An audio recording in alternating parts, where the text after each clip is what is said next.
नमस्कार साथियों, स्वागत है आपका। देखिए आज का जो हमारा टॉपिक है बहुत ज़्यादा इम्पोर्टेंट है। दिल्ली सल्तनत जो कि 1200 से लेकर 1526 ईस्वी तक रहा।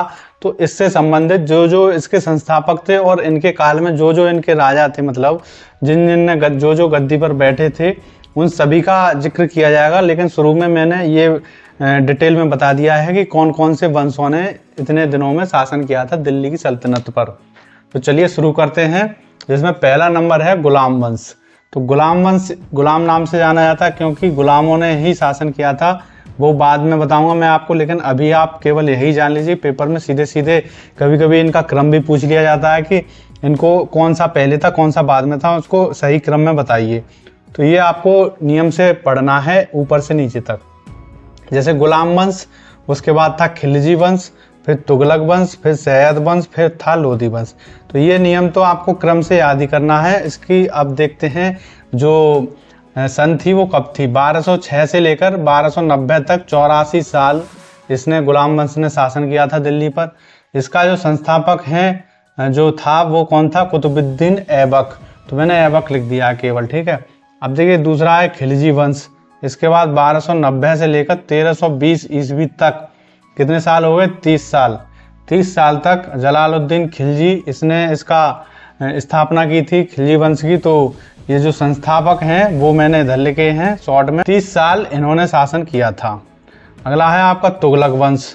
ये था 1320 से लेकर 1414 ईस्वी तक, 94 साल तक शासन किया था। इसका जो संस्थापक था वो गयासुद्दीन तुगलक था। इसके बाद जो राजगद्दी पर बैठे वो थे सैयद वंश। तो सैयद वंश 1414 से लेकर 1451 ईस्वी तक रहा, 37 साल। और इसका संस्थापक कौन था? खिज्र खां। लास्ट है आपका दिल्ली सल्तनत का। यदि बात की जाए कि दिल्ली सल्तनत में लास्ट जो वंश था वो कौन सा था? लोधी वंश। 1451 से लेकर 1526 ईस्वी तक 76 सालों तक शासन हुआ इनका। बहलोल लोधी इसका संस्थापक था। तो दिल्ली सल्तनत की यदि बात की जाए तो यही 5 थे वंश। और इसमें क्या है, क्वेश्चन ये भी आ जाता है कि सबसे कम शासन किसने किया और किस वंश ने सबसे ज़्यादा शासन किया। तो आप देख सकते हैं सीधे सीधे सबसे ज़्यादा जो है वो तुगलक वंश ने शासन किया था, और सबसे कम किसने किया? खिलजी वंश ने। तो इसलिए ये साल मैंने लिख दिए हैं, ठीक है। अब देखते हैं हम एक एक वंश को कि उसके काल में किस किस ने शासन किया था और लास्ट कौन था। दूसरे नंबर का कभी कभी पूछ ले, इसीलिए आपको जैसे गुलाम वंश है तो इससे संबंधित जितने भी गद्दी पर बैठे थे उन सब की लिस्ट आपको पता होनी चाहिए। तो चलिए देखते हैं। तो देखिए आगे गुलाम वंश। अब गुलाम वंश से संबंधित जितने भी राजा थे, जितने भी गद्दी पर बैठे थे, वो उस सभी की लिस्ट मैंने यहाँ पे लिख दी है।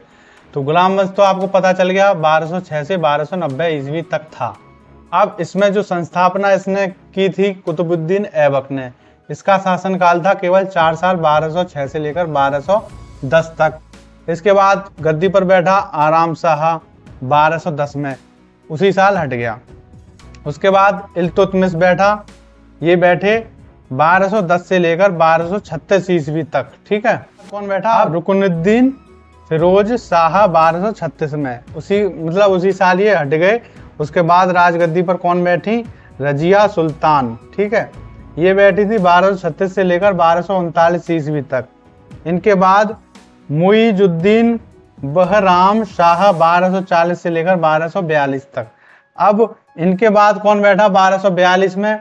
अलाउद्दीन मसूद शाह 1242 से लेकर 1246 तक। इसके बाद नासिरुद्दीन महमूद, ये 1246 से लेकर 1265 तक बैठे। इसके बाद गद्दी पर कौन बैठा? गयासुद्दीन बलबन, तो ये बैठे थे 1265 से लेकर 1287 ईस्वी तक। इनके बाद मोइजुद्दीन कैकुबाद, ये बैठे थे 1287 से लेकर 1290 तक। इनके बाद जो लास्ट थे वो कौन थे? शमसुद्दीन क्यूमर्स, ये 1290 में बैठे और तभी हट गए। तो गुलाम वंश यहीं तक था, और जितने भी शासक गुलाम वंश के थे सभी मैंने इसमें लिख दिए हैं, जिससे कि पेपर में यदि कुछ भी पूछ लिया जाए कि ये शासक किस वंश का था तो आपको पता हो। इसीलिए इनको एक नज़र में देखना है। लेकिन आपको सबसे इम्पोर्टेंट कौन है? पहले दो और एक लास्ट का। ये जो पहला है वो तो संस्थापक है, और जो लास्ट का है वो अंतिम शासक था। ठीक है, तो ये गुलाम वंश हो गया। अब देखते हैं इससे आगे, अब देखते हैं खिलजी वंश। तो खिलजी वंश में दूसरे नंबर का वंश है ये। 1290 से लेकर 1320 तक इसकी जो शासनकाल है वो रहा। तो इसका संस्थापक कौन था? जलालुद्दीन फिरोज खिलजी, 1290 से लेकर 1296 ईस्वी तक। इसके बाद कौन बैठा गद्दी पर? जलालुद्दीन खिलजी, 1296 से लेकर 1316 तक। मतलब यही जो मेन था, सबसे ज्यादा शासन इसी ने किया, अलाउद्दीन खिलजी ने। इसके बाद कौन था? शिहाबुद्दीन उमर, 1316 में। 35 दिन ही जो उसी साल होता है उसमें बहुत कम शासन किया होता है, जैसे कि इसने 35 दिन किया था। इसके बाद कौन था? कुतुबुद्दीन मुबारक शाह खिलजी, 1316 से लेकर 1320 ईस्वी तक। इसके बाद लास्ट कौन था? नासिरुद्दीन खुसरो खां। ठीक है, ये 1320 में ही बैठा और तभी हट गया। इसके बाद ये खिलजी वंश खत्म हो गया। इसके बाद जो नया वंश है हमारा वो शुरू हुआ। चलिए उसको देखते हैं, तीसरे नंबर का। देखिए तीसरा जो वंश है वो कौन सा है? आपको पता है, तुगलक वंश। ये था 1320 से लेकर 1414 ईस्वी तक। इसका जो संस्थापक था वो कौन था? गयासुद्दीन तुगलक शाह प्रथम। प्रथम इसलिए लिखा है क्योंकि बाद में भी हो गए थे सेकंड वगैरह, इसीलिए। तो प्रथम ये कौन, कब से कब तक था? 1320 से लेकर 1325 ईस्वी तक। ये आपको बस नाम पता होना चाहिए, आपके दिमाग में ये बैठ जाना चाहिए। एक दो बार पढ़ेंगे तो आपको पता चल जाएगा ये जो शासक था किस शासन काल में, किस वंश में था। ठीक है, दूसरा कौन सा था? मोहम्मद बिन तुगलक। अब मोहम्मद बिन तुगलक की बात होगी तो आपको पता रहेगा ये 1325 से लेकर 1351 तक किस वंश का शासक था? तुगलक वंश का। बस इतनी बात पता होनी चाहिए। इसके बाद कौन था? फिरोज शाह तुगलक। फिरोज शाह तुगलक 1351 से लेकर 1388 ईस्वी तक रहा। इसके बाद आ गया गयासुद्दीन तुगलक। अब बात हो जाए, कभी कभी चार पूछ लें, चार आ जाए ऑप्शन में, अब उसमें कह दिया जाए इनमें कौन सबसे पहले था, किसका काल बाद में था, तो वो आपको इसी से पता चलेगा, इनकी जो सन लिखी है मैंने। तो इसके बाद गयासुद्दीन तुगलक शाह द्वितीय। ठीक है, देखिए सेम टू सेम नाम है लेकिन ये द्वितीय था। ये द्वितीय कब तक था? 1388 से लेकर 1389 तक, एक साल। इसके बाद कौन था? अबू बकर शाह, ये 1389 से 1390 तक था। इसके बाद मोहम्मद शाह, ये 1390 से लेकर 94 तक था। इसके बाद आ गए अलाउद्दीन सिकंदर शाह प्रथम, ये 1394 में ही रहे और हट गए। इसके बाद दो स्वतंत्र शासक हुए। ठीक है, दो स्वतंत्र शासक का मतलब एक साथ दोनों ने शासन किया। 1394 से लेकर 1413 तक तो ये रहे नसरुद्दीन महमूद शाह।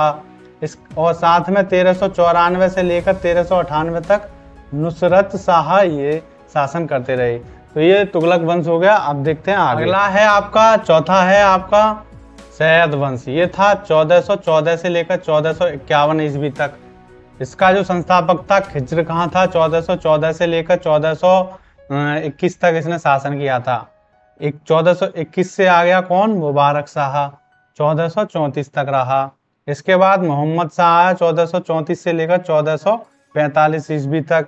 इसके बाद अलाउद्दीन आलम शाह आया, ये था 1445 से लेकर 1451 ईस्वी तक। तो लास्ट यही था अलाउद्दीन आलम शाह, और जो संस्थापक था वो खिज्र खां था। तो सैयद वंश का ये हो गया। अब देखिए अगला है लास्ट, लोधी वंश। ये दिल्ली सल्तनत का लास्ट वंश था। ये 1451 से लेकर 1526 ईस्वी तक रहा। 1526 में मुगल वंश की स्थापना हो गई। ठीक है, जो कि बाबर ने की थी, संस्थापक बाबर था। इसका जो पहला जो संस्थापक था वो कौन था? बहलोल लोधी, 1451 से लेकर 1489 ईस्वी तक रहा। इसके बाद सिकंदर लोधी आया। सिकंदर लोधी 1489 से 1517 ईस्वी तक रहा। और लास्ट कौन था? इब्राहिम लोधी सेकंड द्वितीय। तो ये कब तक रहा? 1517 से लेकर 1526 ईस्वी तक। ये जो आखिरी शासक कौन था? इब्राहिम लोधी सेकंड। तो दिल्ली सल्तनत के सारे राजा जितने भी गद्दी पर बैठे थे और किसकी सन कब तक थी, ये आपने आज पढ़ा। इसको आप अपनी नोटबुक पर नोट कीजिए, जिससे कि आप एक दो बार इसको पढ़ेंगे 2-3 दिन, तो आपको पता चल जाएगा ये राजा कब से कब तक था और इसका शासनकाल कब था। तो पेपर में जो भी आते हैं पैटर्न वाले, इनको जोड़ने वाले ऊपर नीचे घटते या बढ़ते क्रम में जो भी पूछा जाएगा तो आप वो आसानी से बता सकते हैं। तो चलिए मिलते हैं अगले किसी नए टॉपिक के साथ, तब तक के लिए थैंक यू।